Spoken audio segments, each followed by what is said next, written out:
India to host Commonwealth Games 2030। सबसे पहले एक टर्म आपने सुनी होगी विच इज कॉमनवेल्थ नेशंस। किन वैल्यूज के ऊपर कॉमनवेल्थ नेशंस का कॉन्सेप्ट आया था? ठीक है, एक वर्ड मुझे कॉलोनी सुनाई दिया। और हाँ ठीक है, और आज के टाइम पे कौन सी वैल्यू को वो सबसे ज्यादा प्रमोट कर रहे हैं? Very good, democracy. Sustainable development वो तो उसी का एक पार्ट आ जाता है, पर सबसे पहले जो ह्यूमन वैल्यूज हैं जो उनके डेवलपमेंट में आपको हेल्प कर सकती है, डेमोक्रेसी को प्रमोट करवा सकती है, उन वैल्यूज के ऊपर कॉमनवेल्थ आपका डिपेंडेंट रहता है। और ये वही कंट्रीज आपको मिलेंगी जो एक टाइम पे ब्रिटिशर्स के अंडर कॉलोनीज हुआ करती थी। ठीक है, तो कॉलोनियल पास्ट रहा है, पर आज के टाइम पे किस पे फोकस कर रहे हैं? डेमोक्रेसी के ऊपर। तो इंडिया को एक बिड लगती है जब भी आपको बोलना होता है जैसे कि हमारी कंट्री में ये गेम्स होनी चाहिए, तो बिड लगती है उसके लिए। सबसे पहले पैसा लगता है गवर्नमेंट के एंड से। तो ये बिड आ चुकी है अब इंडिया के हाथ में। तो जो 2030 के अंदर कॉमनवेल्थ गेम्स होनी है वो कंडक्ट करवाएगा इंडिया। तो 4-4 साल के गैप पे ये गेम्स कंडक्ट करी जाती हैं। तो 2026 का वेन्यू आपको ध्यान में रखना है, ग्लासगो स्कॉटलैंड में कंडक्ट करी जाएंगी। ठीक है, तो ये भी ध्यान में रखिएगा। सबसे पहले तो सेंटिनरी एडिशन चला है, यानी कि पूरे 100 साल कंप्लीट हो चुके हैं कॉमनवेल्थ गेम्स के। तो 2030 में अहमदाबाद में इनको कंडक्ट करा जाएगा इंडिया के अंदर।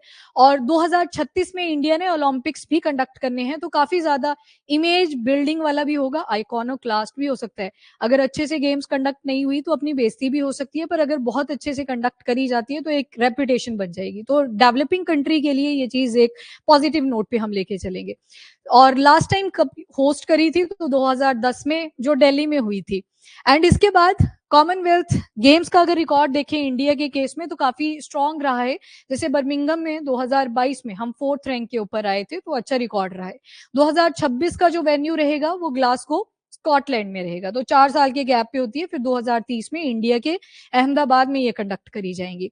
नाउ ये कॉमनवेल्थ गेम्स हैं क्या? तो नंबर 1 पे आपने ओलंपिक्स सुना होगा। दूसरे नंबर पे जो सबसे ज्यादा रिनाउंड गेम्स वर्ल्ड की मानी जाती है, लार्जेस्ट मल्टी स्पोर्ट्स इवेंट माना जाता है, दैट इज कॉमनवेल्थ गेम्स। अभी कॉमनवेल्थ नेशंस की अगर बात करें तो उसमें टोटल कितने नेशंस है? 56। पर यहाँ पे ऐसा नहीं है कि गेम्स के लिए उन्हीं 56 नेशंस ने आना है, ये औरों को भी इनवाइट करते हैं कि आप भी यहाँ पे पार्टिसिपेट कर सकते हो। अराउंड 71 नेशंस यहाँ पे टेरिटरीज पार्टिसिपेट करती हैं, और डाइवर्सिटी और जो यूनिटी है कॉमनवेल्थ की उसको सेलिब्रेट करती हैं। तो डाइवर्सिटी को सपोर्ट किया, यूनिटी को सपोर्ट किया, ओवरऑल आप डेमोक्रेसी को सपोर्ट कर रहे हो, तो उस वैल्यू को भी इंश्योर करा गया। इवोल्यूशन कब से ये शुरू हुई, कैसे कैसे इनके बीच में नाम बदले गए, उसको देख लो एक बार। तो हैमिल्टन में सबसे पहले 1930 में ये गेम्स कंडक्ट करी गई थी under the name British Empire Games. Hamilton Canada में ये कंडक्ट हुई 1930 ब्रिटिश एम्पायर गेम्स के नाम से। उसके बाद 1954 में इसका नाम आ चुका था British Empire and Commonwealth Games. तो थोड़ा नाम में चेंजेस आए। और उसके भी बाद में 1978 में आप देखोगे कॉमनवेल्थ गेम्स इसको बोल दिया जाने लगा। तो आज के टाइम पे आप कॉमनवेल्थ गेम्स ही इनको बोलते हैं। तो ये नाम के अंदर इवोल्यूशन आता गया, डिफरेंट कंट्रीज भी एंटर होती गई। अब जैसे इंडिया का भी कॉलोनियल पास्ट है, हम भी ब्रिटिशर्स के अंडर ही रहे हैं एज अ कॉलोनी। इंडिया की जो रिपब्लिक एंट्री होती है वो कौन सी ईयर में हुई होगी? मैंने वर्ड यूज किया रिपब्लिक, अब ढंग से बोलना। 1950, जब आपका कॉन्स्टिट्यूशन आ चुका है, जब आप खुद को बोल चुके हो कि डेमोक्रेटिक एंड रिपब्लिक है। रिपब्लिक का मतलब, हाँ, जो हमारे हेड होंगे वो इलेक्टेड रहेंगे, मोनार्की नहीं होगी जैसे बाकी कंट्रीज में होती है। तो रिपब्लिक जब हम हुए 1950, तब हमारी एंट्री हो जाती है। अब कोई ना कोई गवर्निंग बॉडी भी होती है, जैसे आईसीसी आपने सुना होगा, डिफरेंट बॉडीज होती हैं हर एक गेम के लिए। फुटबॉल के लिए अलग से फेडरेशन बनी होती है। यहाँ पे कॉमनवेल्थ गेम्स फेडरेशन है जो कि रिस्पॉन्सिबल है कि कैसे इसको डायरेक्ट करना है, कैसे कंट्रोल करना है, कौन से इवेंट्स ऐड करवाने हैं, कौन से कट करवाने हैं, वो सारी चीजें गवर्निंग बॉडी देखती है। पर्पस एंड वैल्यू क्या है? तो एक तो 4 साल, हर 4 साल में आप देखोगे कॉमनवेल्थ गेम्स आएंगी। उसके अलावा फ्रेंडली गेम्स हैं ये, और core values of humanity, equality और डेस्टिनी, इन सभी चीजों के ऊपर फोकस करती है। इन शॉर्ट डेमोक्रेसी को सपोर्ट करती है, स्पोर्ट्स को प्रमोट करती है, एजुकेशन, रिक्रिएशन, इन सारी चीजों को ये सपोर्ट करती है। कल्चरल और लिंग्विस्टिक डाइवर्सिटी में भी यूनिटी को शो करवाती है। मतलब जो डेमोक्रेसी में आप चीजें पढ़ते हो उन सारी चीजों का सपोर्ट कॉमनवेल्थ गेम्स की तरफ से भी आता है। अब ये कॉमनवेल्थ, कॉमनवेल्थ क्या है? तो एक वॉलंटरी एसोसिएशन है, आप अपनी स्वेच्छा के अनुसार इसमें एंटर कर सकते हो। तो वॉलंटरी एसोसिएशन है, ऑफ 56 इंडिपेंडेंट नेशन। मतलब ये पॉलिटिकल यूनियन आपको नहीं मिलेगा। ऐसा नहीं है कि आपको जब चार्टर आपने साइन कर दिया आप यहाँ से बाहर नहीं निकल सकते या दोबारा से एंटर नहीं कर सकते। चार्टर मतलब जैसे हमारा कॉन्स्टिट्यूशन है वैसे एक डिटेल जो रूल्स एंड गाइडलाइन की लिस्ट होगी वो आपको चार्टर के अंदर मिलती है। तो ये पॉलिटिकल यूनियन नहीं है। आप इसमें आ भी जाते हो, आप सॉवरिन ही रहोगे, आपके कोई भी इंटरफेरेंस नहीं करेगा आपकी जो भी रूल्स एंड रेगुलेशन है with respect to your country. इससे कोई भी नेशनल इंटीग्रिटी हर्ट नहीं होती। तो ये पॉलिटिकल यूनियन नहीं है। हर एक मेंबर यहाँ पे सॉवरिन ही रहता है। अभी के टाइम पे 56 इंडिपेंडेंट और इक्वल कंट्रीज, वोट दे दिया इक्वल कंट्रीज, मतलब डेमोक्रेसी इक्वालिटी को ये सपोर्ट कर रहा है। और पॉपुलेशन कितनी मिलेगी? तो 2.7 बिलियन पॉपुलेशन। ये सारे अगर टोटल कर लोगे तो लगभग इतनी पॉपुलेशन आपको मिल जाएगी। नंबर थोड़ा वेरी कर सकता है। और शेयर्ड गोल्स हैं, that is development, democracy and peace, इन्हीं के ऊपर फोकस करता है। हिस्टोरिकल जेनेसिस तो कब से शुरू हुई इसकी बात होनी तो 1926 में एक कॉन्फ्रेंस होती है, इंपीरियल कॉन्फ्रेंस, यूके और डोमिनियंस। अब यहाँ पे वर्ड लिखा है डोमिनियंस, इसका क्या मतलब है?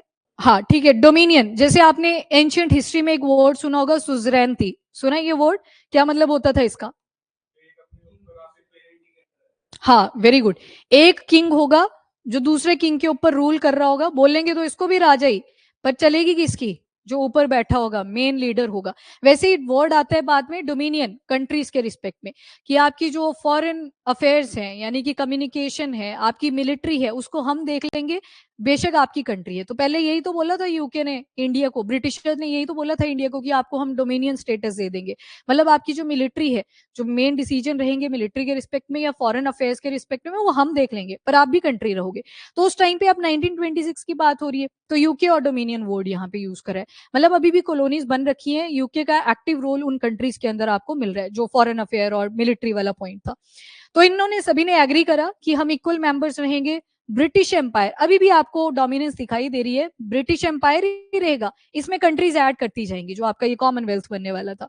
और चलेगी किसकी? अभी भी मोनार्क की ही चलेगी। जब आपने सबसे इंपॉर्टेंट चीज अपने पास ही रखी हुई है, उस कंट्री को दी ही नहीं है, तो मोनार्क की यहाँ पे भी चल रही है।